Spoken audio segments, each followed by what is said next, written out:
Bonjour.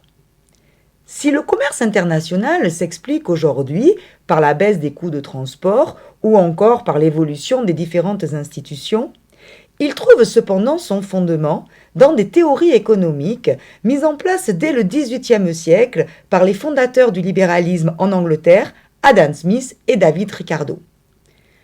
Dans cette vidéo, nous présenterons les justifications théoriques du commerce international. L'accélération de la mondialisation a été permise à partir du milieu du XXe siècle par l'utilisation du conteneur et d'énormes porte-conteneurs qui ont contribué à augmenter les quantités échangées, mais également à baisser les coûts de transport. À la fin de la Seconde Guerre mondiale, 28 pays ont également signé les accords du GATT, dans lesquels ils s'engageaient à réduire significativement leurs droits de douane. Ces accords du GATT ont été suivis par de nombreux cycles de négociations, dont le dernier, en 1994, a mis en place l'OMC, l'Organisation mondiale du commerce.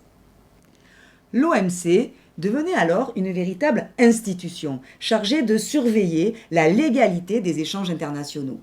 Pour cette raison, on la qualifie souvent de gendarme du monde. Jusqu'à la fin du XVIIIe siècle, ce sont les théories mercantilistes qui dominent. Ces théories avancent que la richesse des nations se définit grâce à l'accumulation d'un stock d'or ou d'argent. Ainsi, tout achat à l'étranger, toute importation doit être bannie, car assimilée à une sortie d'or ou d'argent du territoire national.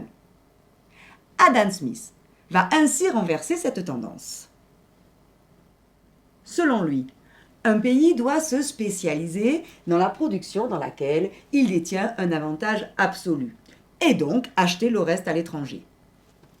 Dans cet exemple, le pays A détient un avantage absolu sur le pays B pour la production d'ordinateurs, puisqu'il faut moins de quantité de travail dans le pays A que dans le pays B. Même remarque pour la production de maïs.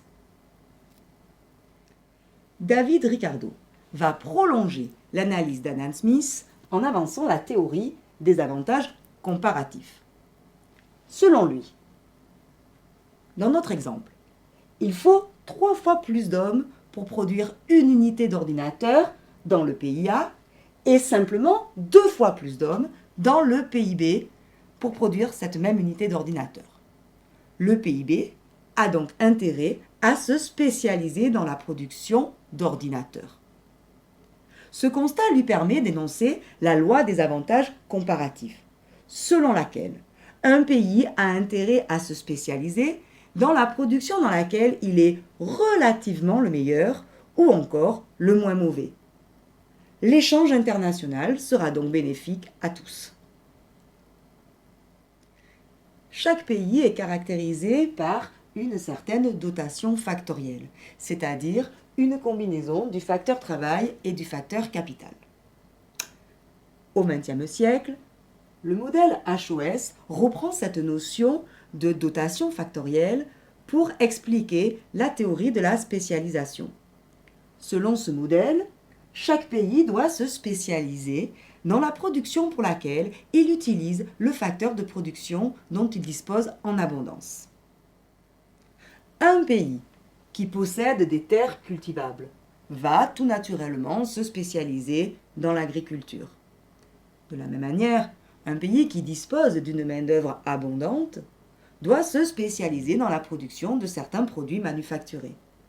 C'est ainsi le cas de la Chine, qui s'est spécialisée initialement dans la production de textiles, dont elle a envahi les marchés internationaux.